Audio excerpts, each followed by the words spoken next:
Buenos días, buenas noches. Para mí ya es buenas noches. Va a empezar la noche enseguida. La luz que se ve por la ventana es luz del atardecer ya. Bien, voy a aprovechar este rato en el que puedo hacerlo para hablar del último tema del curso de lectura del Antiguo Testamento, en el que voy a tocar una doble temática: Daniel y la apocalíptica. Ahí tienen a Daniel, ¿verdad? Según el pórtico de la gloria de Santiago de Compostela. Daniel como el más joven de los profetas y como un muchachito ahí, por eso lo ponen así sonriente. Algunos dicen que está sonriente porque tiene enfrente a la reina Esther, pero bueno, no creo que haya que sacar muchas cosas de quicio. El tema es doble, como veis, Daniel y la apocalíptica. Es un tema que llevaría mucho rato. Entonces prefiero empezar por la apocalíptica y luego pasar a explicar, por lo menos en unas breves palabras, Daniel. Daniel necesitaría también otro tema más, pero es que ya tampoco no me llega el tiempo para tener más clases, ni vosotros tampoco quizás tengáis ya tanta posibilidad. De todas maneras, tenéis los apuntes que pretenden ser bastante completos en ambas partes del tema que hoy tocamos. Y sin más preámbulos, pues empiezo a hablar de la apocalíptica. Todavía recuerdo cuando una prima mía, que ya falleció hace tiempo, siendo yo muy pequeño, me habló por primera vez del Valle de Josafat. Entonces, antiguamente a los niños chicos no hablaban de cosas de estas, y entre nosotros hablábamos de cosas de estas. Pues me habló por primera vez del Valle de Josafat, donde, según el profeta Joel en 4.2, dice que se va a celebrar el juicio de las naciones, que luego fue interpretado como el juicio final. Y se pensaba en eso como algo realmente grandioso. Lo que pasa es que luego me enteré que ese valle de Josafat se identifica con el torrente Cedrón en Jerusalén, que es un espacio bastante pequeño, amplio, pero vamos, para meter allí a la humanidad se queda chico. Y empezó a aparecer en aquel lugar pequeño. El torrente Cedrón baja al oriente del templo, arranca más o menos desde la parte norte del templo y va bajando por todo el este, y luego se prolonga un poco más hasta que engancha con el Gimnón y con el Tiropeón, son otros valles de Jerusalén. Y ese torrente Cedrón, que es bastante profundo, era lo que se conoció en algún momento como el Valle de Josafat, porque se decía que allí iba a celebrarse el juicio de Dios. Ya lo hemos visto en Joel. Pero la misma palabra Josafat significa Yahvé juzga. Por tanto, eso, en vez de aclararme, pues me desilusionó un poco, porque yo pensaba como un espectáculo tan grandioso como el juicio final, con toda la gente esperando allí su turno, como en un juzgado actual, tendría una inmensa grandeza. También el juicio final de Miguel Ángel en la Capilla Sixtina se puede quedar chico a pesar de su inconmensurable majestad, cuando uno lo analiza con una pizca de criticismo racionalista. Ojalá que este tema no os defraude. Cuento otra cosa. Cuando fui a Ecuador, en el año 1992, un par de meses después, o no, casi coincidiendo con mi llegada, apareció por allí otro señor también español. Yo no lo llegué a conocer, por suerte, porque es un tipo estrafalario por lo visto, eh, que se le llamaba Paquito, pero que decía que era el Señor y que iba a venir con toda majestad desde el mar para entrar en, en el territorio, en la tierra, en el país de Ecuador. Por muy estartalado que pareciera lo que él decía, pues la gente empezó a ponerse nerviosa. A mí muchos me preguntaban, ¿y usted qué opina de lo que dice su paisano Paquito? ¿No? ¿Usted que le diga? ¿No?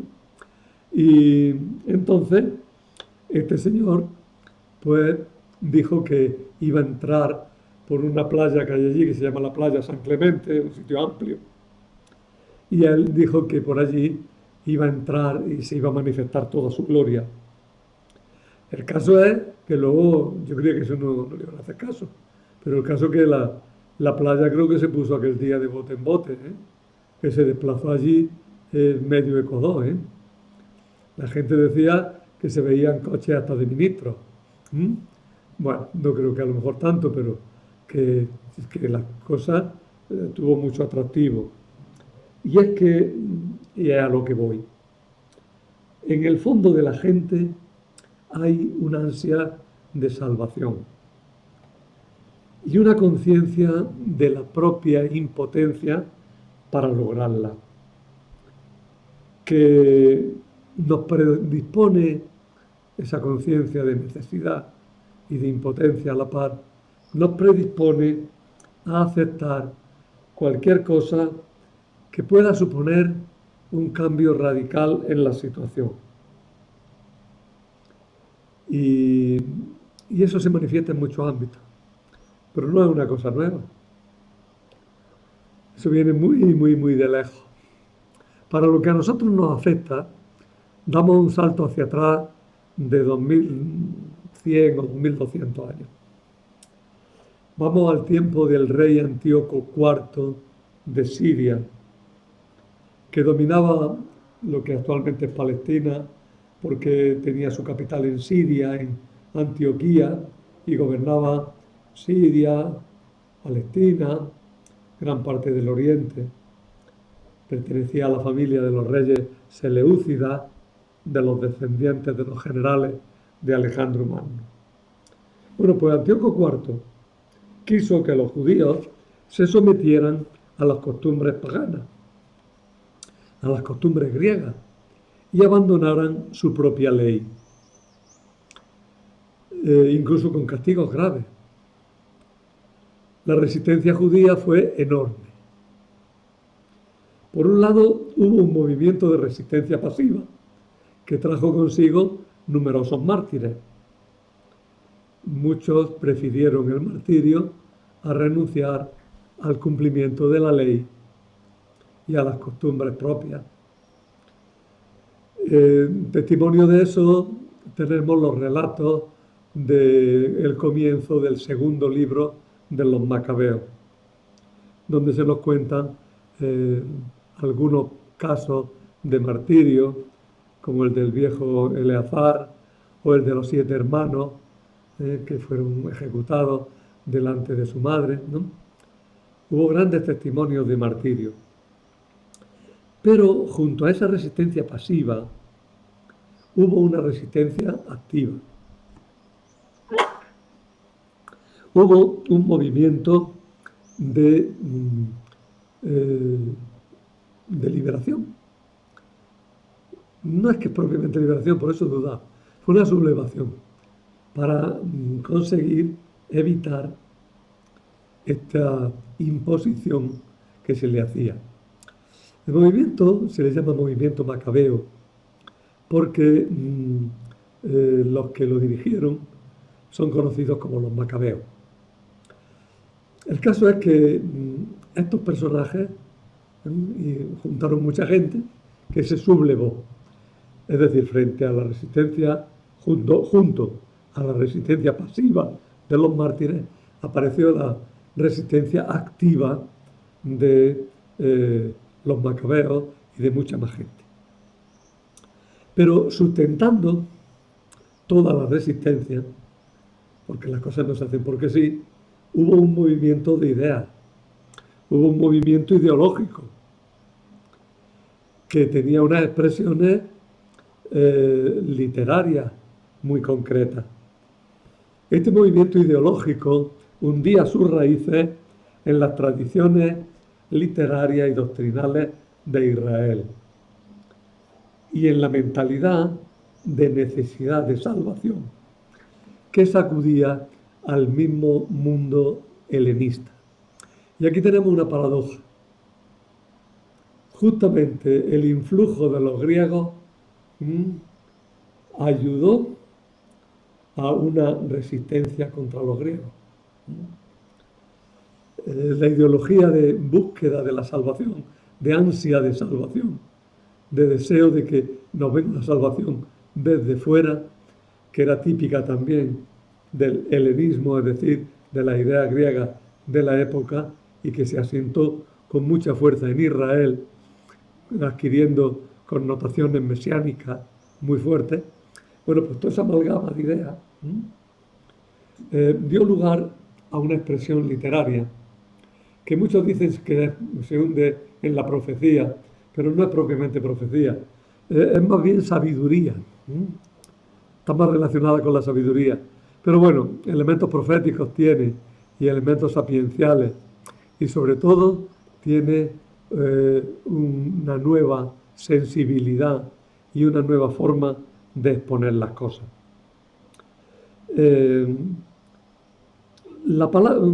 Todo esto se conoció con la palabra apocalíptica. La palabra apocalíptica viene del griego apocalipsis, que significa liberación.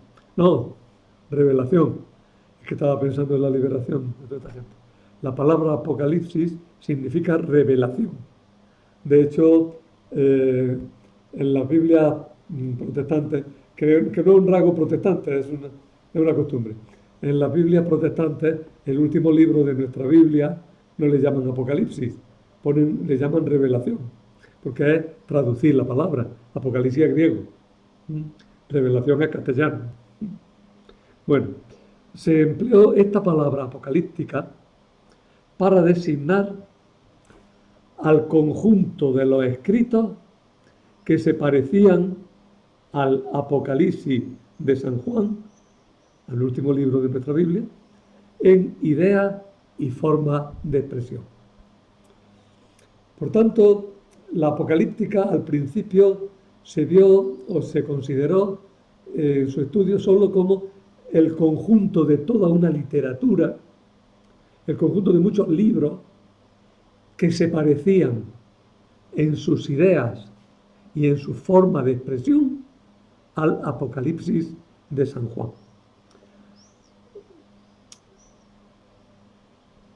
Poco a poco se ha ido viendo que la apocalíptica es mucho más que un conjunto de libros.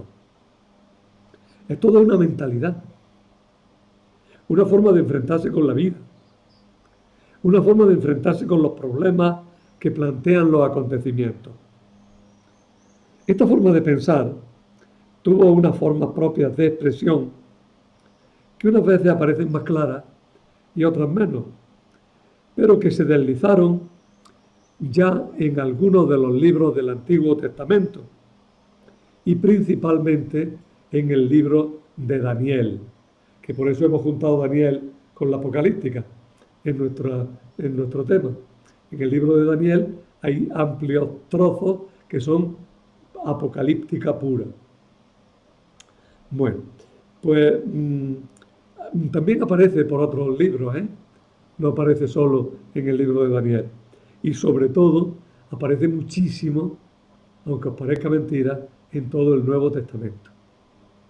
El Nuevo Testamento utiliza mucho del lenguaje apocalíptico y utiliza también mucho de las ideas apocalípticas, aunque les dé una buena vuelta y un buen cambio.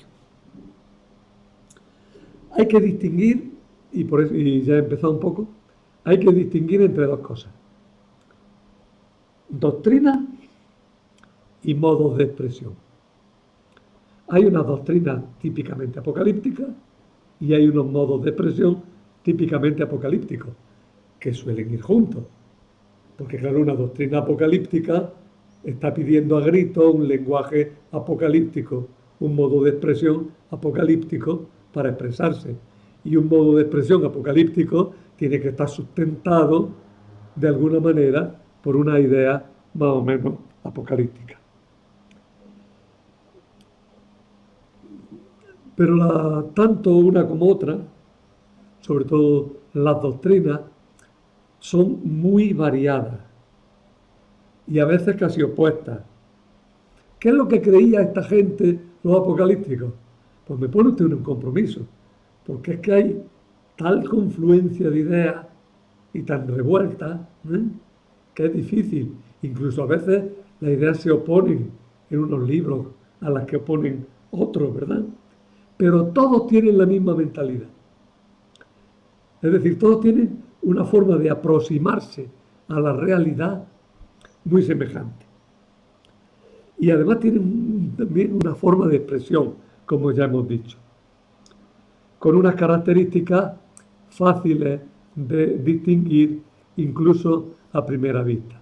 Ya de antemano os digo una cosa que me acuerdo que nos la decía Juan Mateo, hombre ilustre, un gran profesor de Sagrada Escritura, publicó un libro sobre San Juan muy interesante, junto con Barreto. Y publicó muchas cosas. Juan Mateo ha sido de los grandes maestros de Sagrada Escritura para una generación entera de estudiosos de la Biblia españoles. Influyó también en otra gente, claro. Pues Juan Mateo, me acuerdo que hablando de los modos de expresión apocalípticos, decía, mira, lo reconocéis enseguida. En cuanto salgan ángeles tocando trompeta, Apocalipsis. Bueno, hay mucho más que ángeles tocando trompetas, pero, pero no andaba muy lejos. Fijaros, aquí tenéis ángel tocando trompetas. Apocalipsis.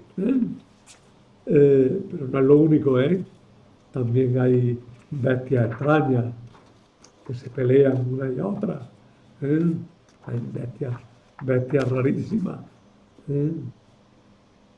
Bueno, tipos extraños, bueno, muchas cosas, ¿verdad? Pues vamos a seguir.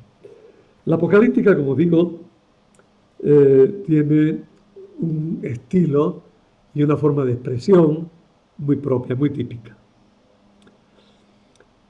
Tiene unos rasgos literarios que no siempre aparecen juntos. A ver, te explico. Mira, lo vais a entender con un libro, el libro de Judith. Judith, por lo menos tal como lo leo, es un libro con mentalidad ya claramente apocalíptica. La mentalidad del libro de Judith es totalmente apocalíptica, en muchos rasgos. Y sin embargo, no tiene casi nada de lenguaje apocalíptico. La mentalidad ya estaba surgiendo, pero el lenguaje todavía no se había formado cuando se escribió el libro de Judith. En cambio, al Nuevo Testamento le pasa lo contrario. El Nuevo Testamento tiene mucho lenguaje apocalíptico, pero las ideas que contiene son en el fondo una profunda crítica a la misma doctrina y a la misma mentalidad apocalíptica. Una cosa es la doctrina, otra forma, la forma de expresión. En el Nuevo Testamento vamos a encontrar muchas formas de expresión apocalíptica y doctrinas ya muy en crisis, con rasgos todavía algo apocalípticos, pero ya muy en crisis. La apocalíptica se caracteriza, el lenguaje apocalíptico, se caracteriza por unos cuantos rasgos. En primer lugar, las repeticiones. Repite mucho. Segundo, largos discursos. Tercero, listas y enumeraciones. Cuarto, simbolismo de los números. Es muy frecuente el 7, el 4, el 3, y combinándolo unos con otros, el 12, el 5, cada uno con un significado. Ahora mismo no me puedo meter en eso. Pero los números tienen un carácter simbólico muy, muy destacado. Y luego aparecen también alegorías. ¿Qué es la alegoría? Pues la alegoría es hablar de una cosa, ¿eh? pero utilizando palabras referidas a otras cosas. ¿Eh? La mayoría de las fábulas son alegorías. En la fábula, no todas, en la fábula encontramos unos animales que hablan y que representan a determinados tipos humanos. Incluso las plantas también pueden hablar y representar a determinados tipos humanos. Entonces, cuando yo digo que había una zorra que quería coger uvas, pues estoy pensando, había un hombre ambicioso que quería alcanzar lo que no podía. Y cada vez que dice zorra, yo pienso en el hombre ambicioso. Eso es una alegoría. Una alegoría es usar una palabra que designa una cosa concreta, conocida, pero hablando de otra cosa. Por eso aparecerán muchos animales caracterizados con rasgos humanos. Es muy frecuente que aparezcan. La alegoría. La parábola es distinta. La parábola es un ejemplo global en la que mediante una cosa, un ejemplo de una cosa que sucede, se me hace a mí comprender mejor otra cosa distinta. Pero en la parábola se me está contando un ejemplo. Lo que pasa es que estamos mal acostumbrados porque en el Evangelio muchas veces las parábolas reciben una explicación alegórica. Tenemos el caso de la parábola del sembrador. Era una parábola que, mediante el ejemplo de un señor que siembra y desperdicia parte de la semilla, pero no es un desperdiciar por desperdiciar, sino que es para garantizar la producción, ¿no? Pues mediante el ejemplo de un sembrador humano, pues se me lleva a pensar que merece la pena sembrar también la palabra de Dios y hacerlo bien. Pero la explicación que se dio ya fue alegórica, porque se dijo, el sembrador es el predicador, la semilla, la palabra, en la tierra mala, los que no quieren escuchar, la tierra buena, los que escuchan y hacen, ¿no? Ya se le ha dado una explicación alegórica a una parábola. Bueno, me he salido un poco del tema. Otro rasgo que tiene la apocalíptica es la pseudonimia. Me explico, ¿qué es la pseudonimia? Es poner como autor a una persona que no es el autor. Atribuirle la obra a alguien que no es el autor. El autor verdadero se esconde detrás de un personaje antiguo, importante, para darle valor a lo que él dice y para presentar la propia idea del autor actual como si fueran profecías pronunciadas en lo antiguo y darle así más valor, darle así un carácter más fuerte, de más autoridad. Curiosamente, el Apocalipsis de San Juan que decimos, que en realidad no es Apocalipsis de San Juan, que al principio lo dice muy claro, Apocalipsis de nuestro Señor Jesucristo. Pues se dice de Juan porque se dice luego que lo escribió un tal Juan. Pues ahí no tenemos pseudonimia. Es un caso raro, porque los Apocalipsis sistemáticamente se le atribuyen a personajes que no fueron los que los escribieron. Otra cosa también muy importante en la apocalíptica son los sueños, y además sueños esotéricos, misteriosos, que además se hace más un juego de mediaciones. El sueño ya es una mediación de la revelación, pero hay uno que sueña, Y ese que sueña cuenta lo que ha soñado, pero tiene que venir un intérprete que por revelación divina explique lo que el otro ha soñado. Esto es muy frecuente, ya en José ya aparecía un poco en la historia de José, ¿no? Pero sobre todo aparecerá en el libro de Daniel, ¿eh? Donde Daniel tiene sueños y los explica.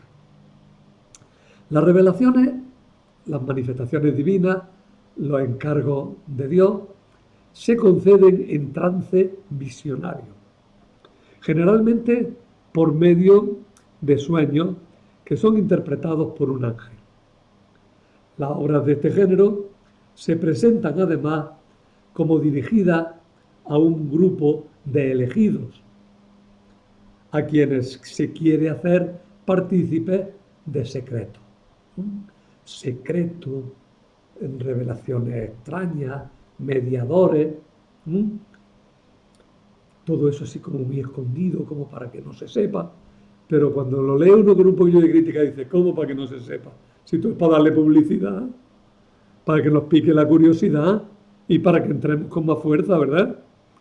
Todo muy escondido, todo muy profundo, pero en realidad lo que se busca es la máxima publicidad y difusión. Otra cosa que hace la apocalíptica es dividir la historia en periodos.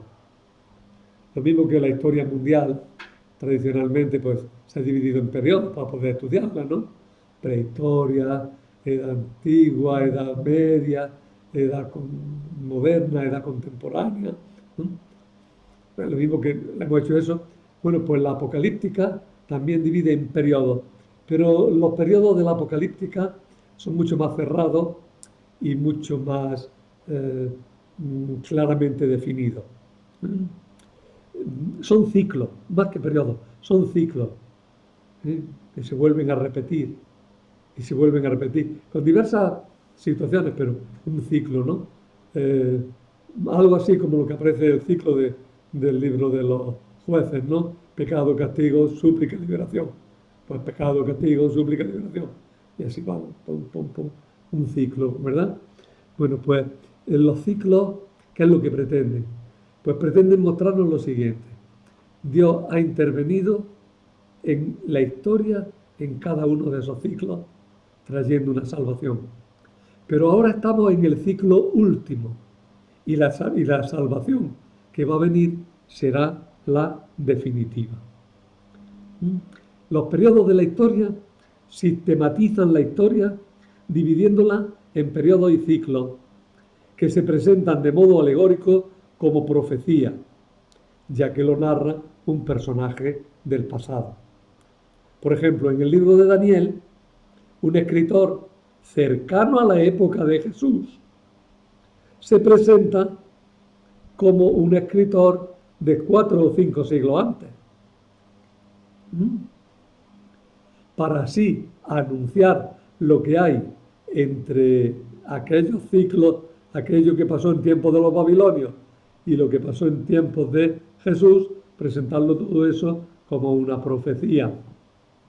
Lo que pasa es que al autor se le identifica pronto su época por una cosa, porque a partir de su propia época, pues ya es menos clara su profecía, ya es menos claro su anuncio. En lo antiguo sí era clarísimo. ¿Por qué? Pues porque se sabía la historia. En lo futuro, ahí ya es menos claro, ahí ya no se sabe la historia. Por tanto, fijaros,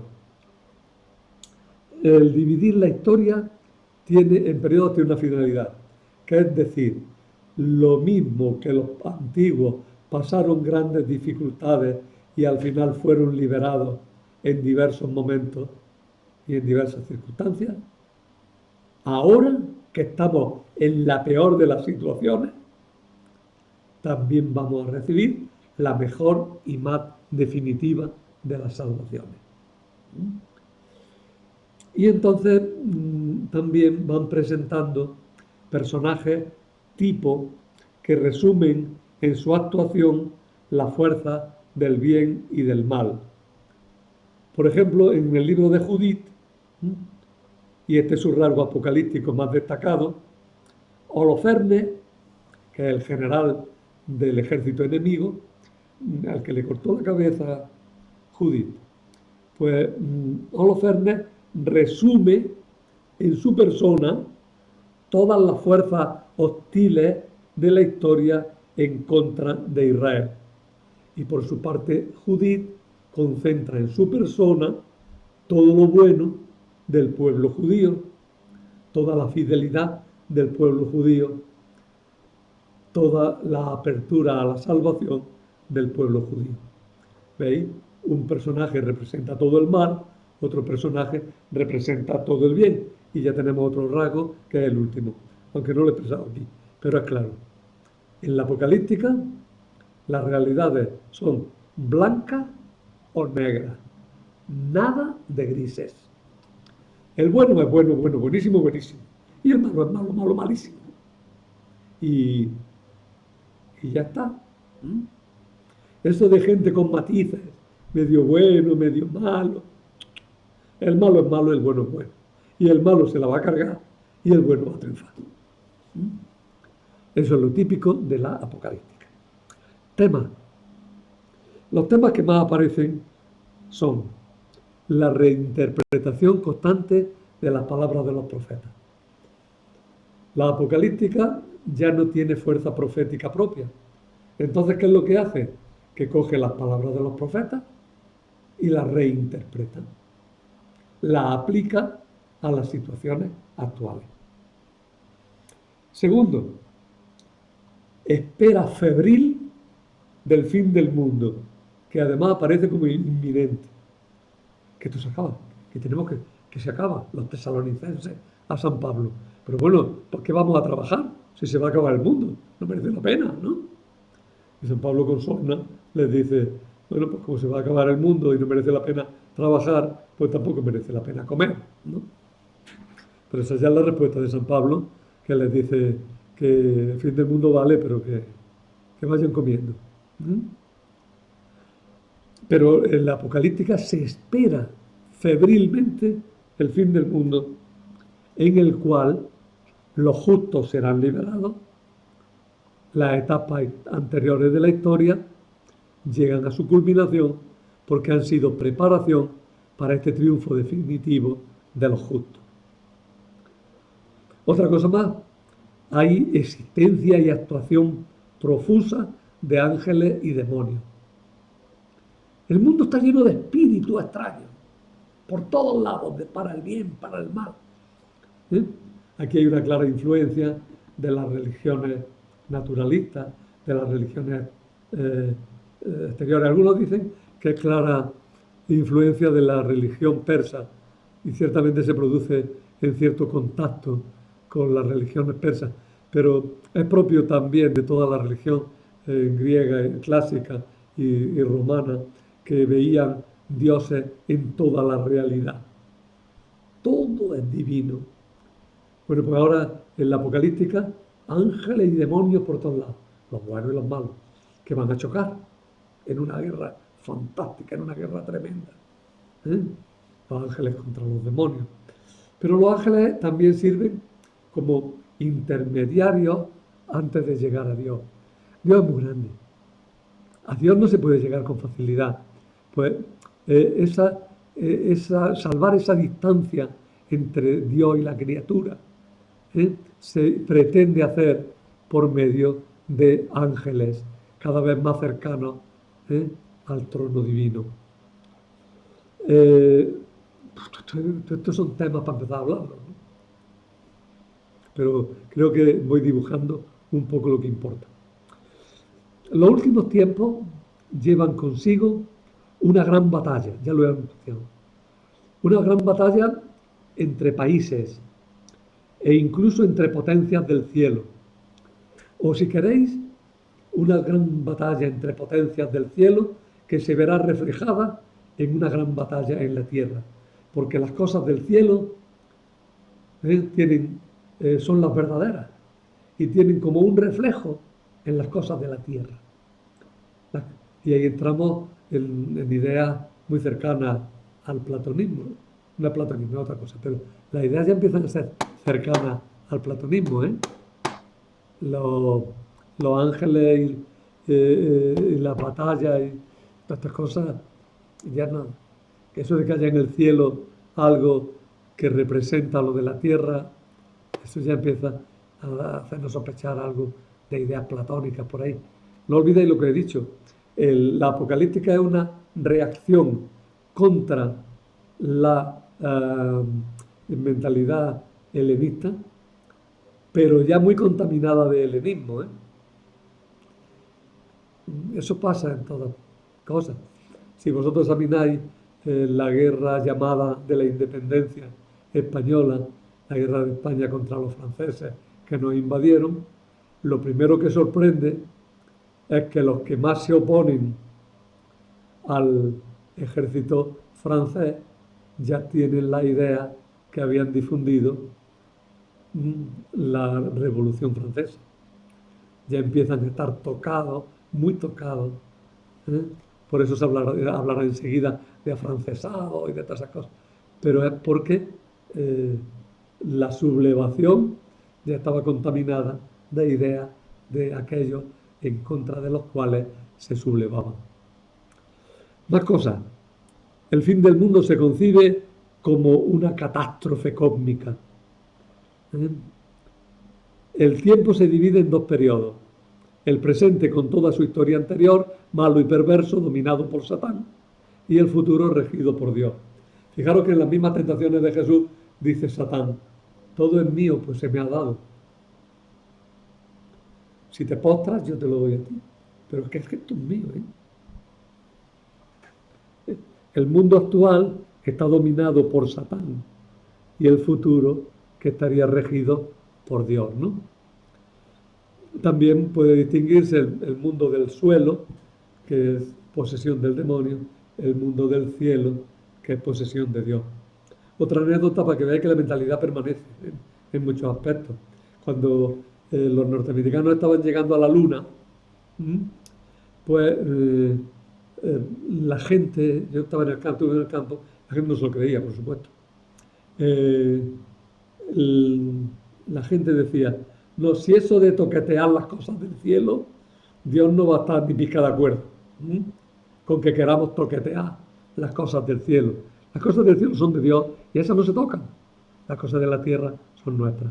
¿Sí? La mentalidad permanece más difusa de lo que parece. Otro punto, destrucción final en los últimos tiempos de los reinos terrenos, venida de un Mesías, o varios, pero sobre todo de uno que garantizará la salvación para los justos.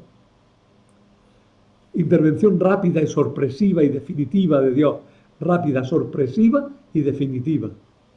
Esto viene de pronto. Y el Señor también lo dice en el discurso apocalíptico, ¿eh? Estarán dos, ¿cómo es? Estarán dos segando, ¿no? A uno lo cogerán y a otro lo dejarán, ¿no? Estarán dos en una misma cama, a uno lo cogerán y a otro lo dejarán. Y si está en el campo no vuelva a la ciudad, ¿sí? Es rápido, es sorpresivo, es inmediato.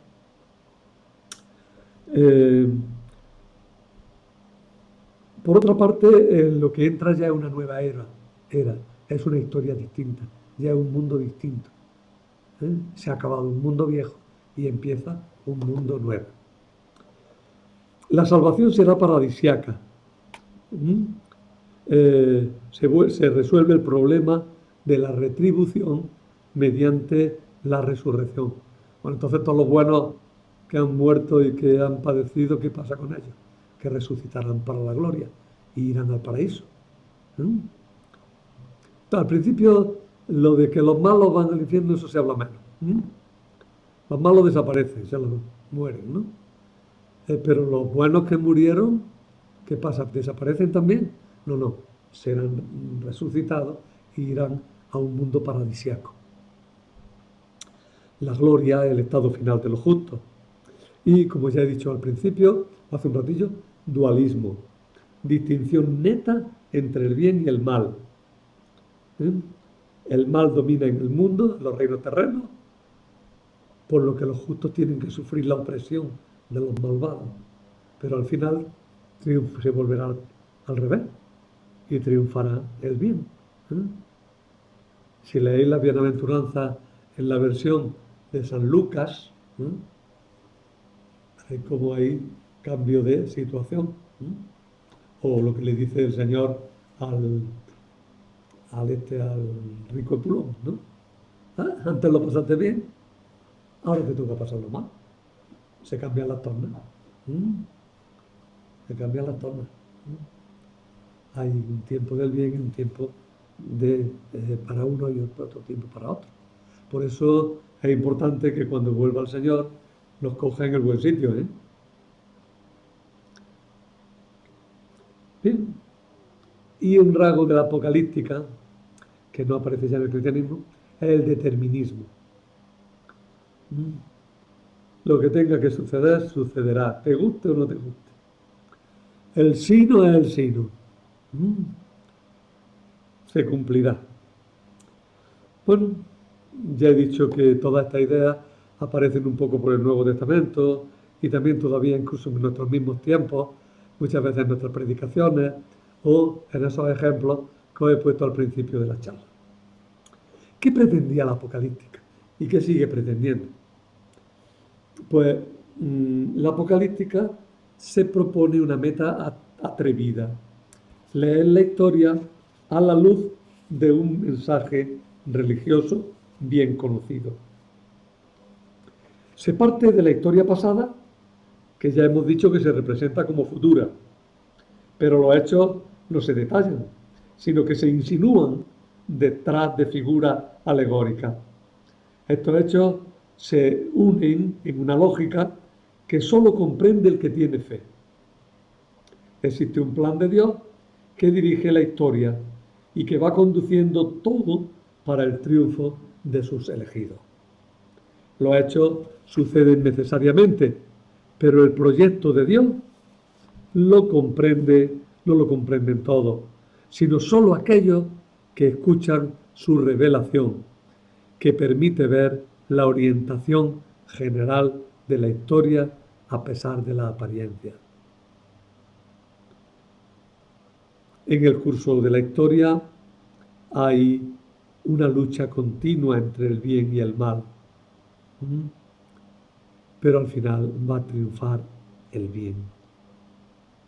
La apocalíptica es una obra de consolación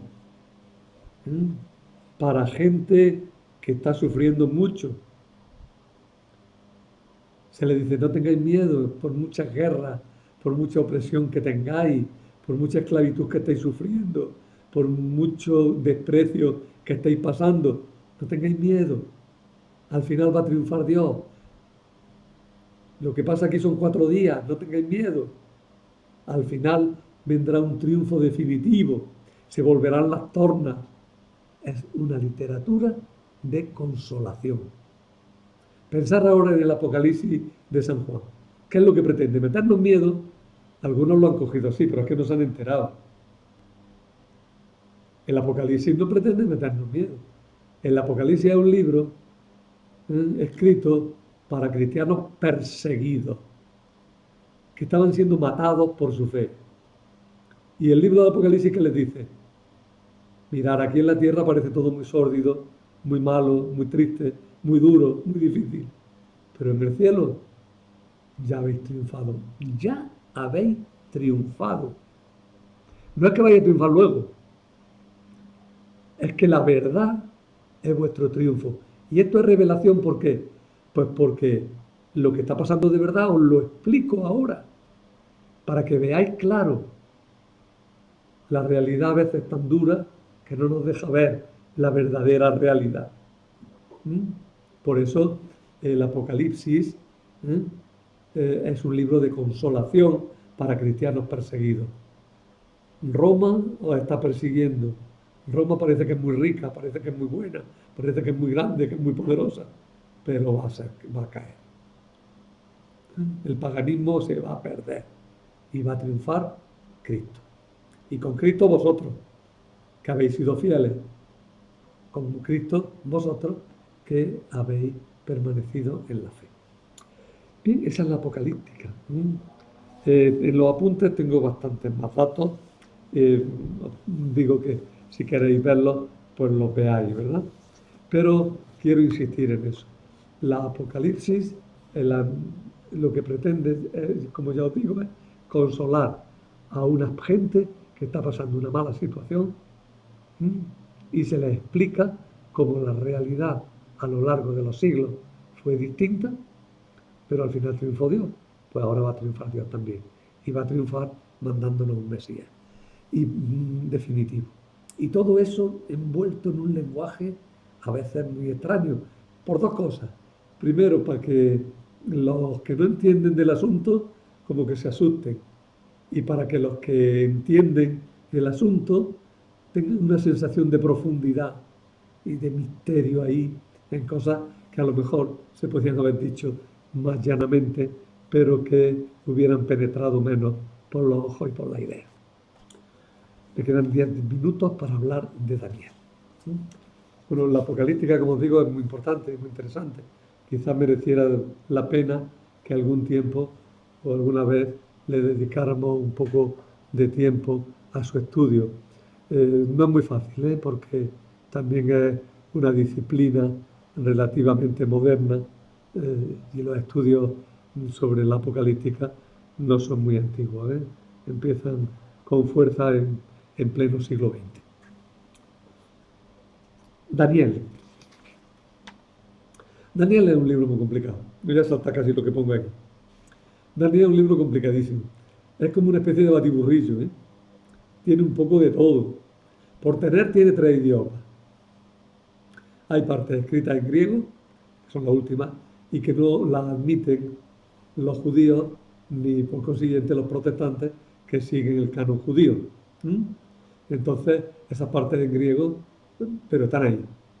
Y de ahí, por ejemplo, de esa parte en griego, tomamos, por ejemplo, el cántico de los tres jóvenes que se reza los domingos en los laudes, ¿no? Eh, Tenemos parte en griego, tenemos parte en arameo y tenemos parte en hebreo.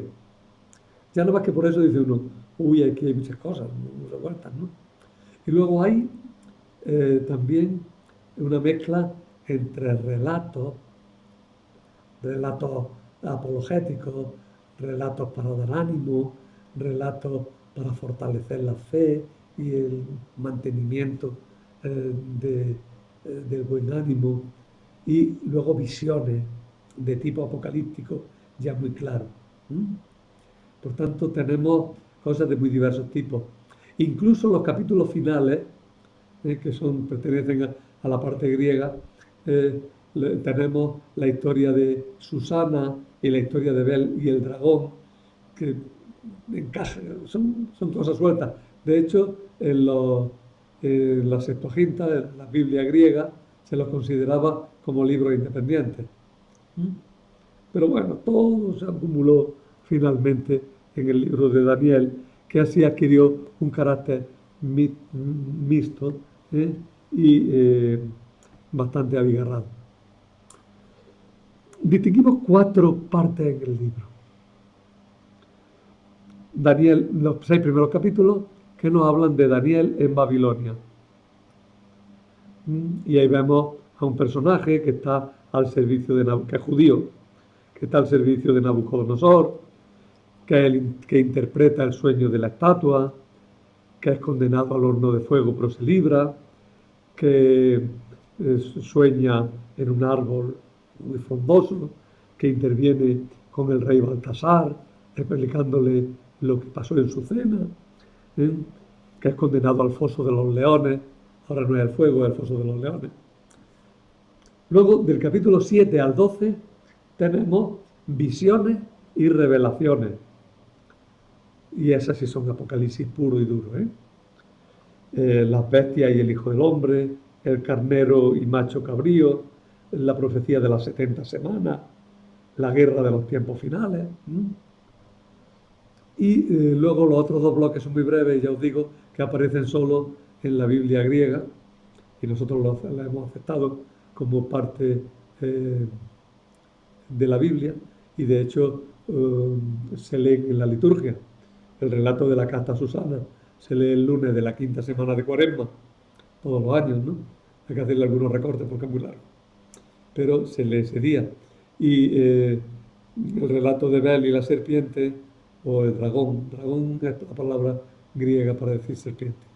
Pues el relato de Bel, Bel es un ídolo, y la serpiente, pues también tiene un carácter independiente en el libro. Podríamos decir muchas cosas de cada una de estas partes, pero voy a decir unas cuantas muy sueltas.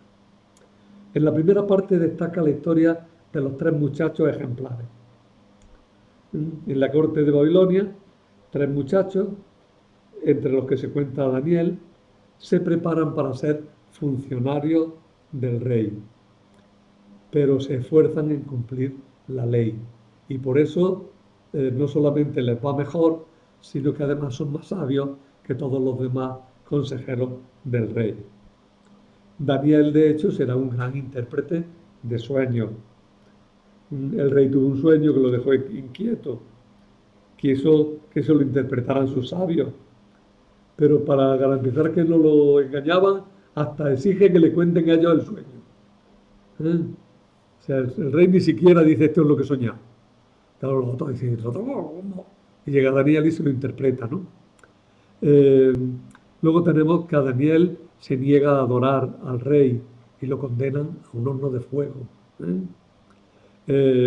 Luego también, al final, el rey tuvo un nuevo sueño inquietante.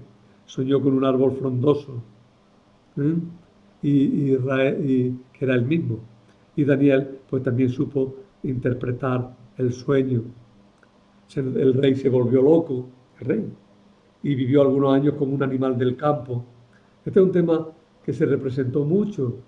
Hoy día lo ignora todo el mundo, pero se representó mucho el rey de Babilonia que se vuelve loco y vive como los animales hasta que arrepentido recibe el perdón y puede volver a su reino, pero ya perderá el reino pronto. Luego está la historia del banquete del rey Baltasar, del que Calderón hizo un famoso auto sacramental. Cuando la mano escribe en la pared contado, pesado, dividido. Y Daniel le explica qué es lo que le va a pasar a su reino. Y de hecho su reino cae aquella misma noche. Encontramos a Daniel echado a los leones. Esa es la primera parte de los primeros temas. Las narraciones de tipo apologético y narraciones para animar a portarse bien y a no apartarse de la fe. Luego tenemos las visiones que ya hacen toda una interpretación de la historia.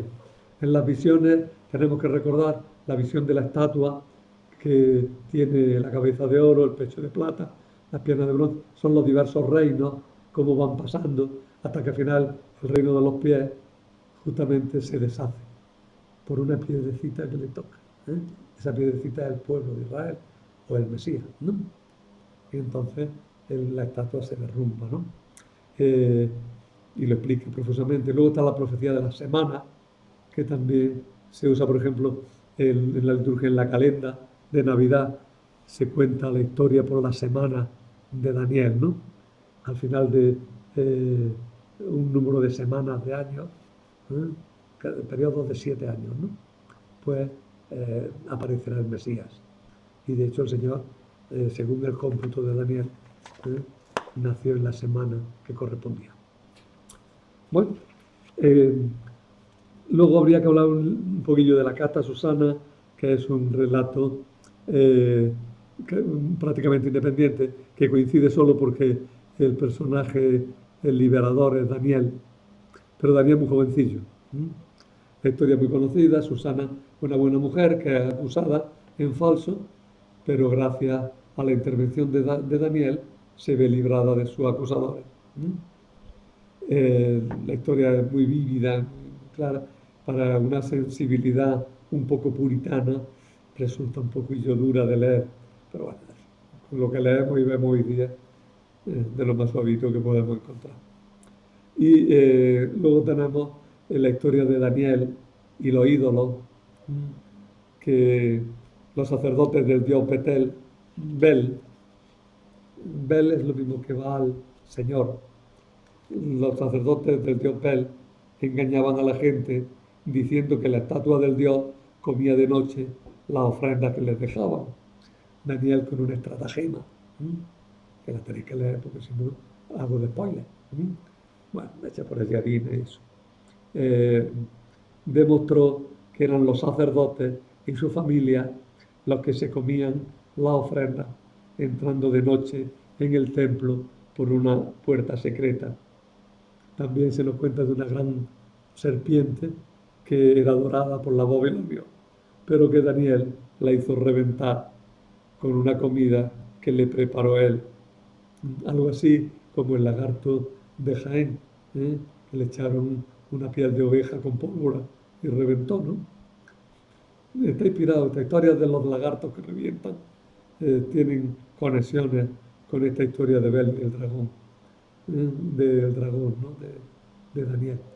Son historias populares que se van aplicando de diversas maneras, aquí en este caso concreto para decirnos que los ídolos no tienen vida, que los ídolos no tienen fuerza, que el único Dios verdadero es Dios. Bueno, pues con esto ahora sí acabo el curso. El tema lo he resumido bastante al leerlo. Convenía que lo leyerais un poquito, que lo vierais y que ahora en el verano, si os da tiempo a completar un poquillo lo que tengáis atrasado, pues lo hagáis. Y si lo podéis ver un poco también todo el curso de conjunto, pues lo hagáis. Ya creo que lo dije, no sé si lo dije aquí. La ventaja de los exámenes finales era que nos hacían ver todo de conjunto. Bueno, pues plantearos la cosa como si fuerais a tener un examen que no vaya a tener. Bueno, si yo tuviera que explicar algo de esto a un profesor, ¿qué le diría, no? O si yo tengo que explicárselo a los niños, o tengo que explicárselo a una persona que me pregunta. Pues bueno, el ver de conjunto pues nos ayuda a tener también la idea mucho más clara. Espero haberos sido útil y espero también que el año que viene pues podamos tener también un curso que nos ayude a todos. Muchas gracias y que lo paséis muy bien.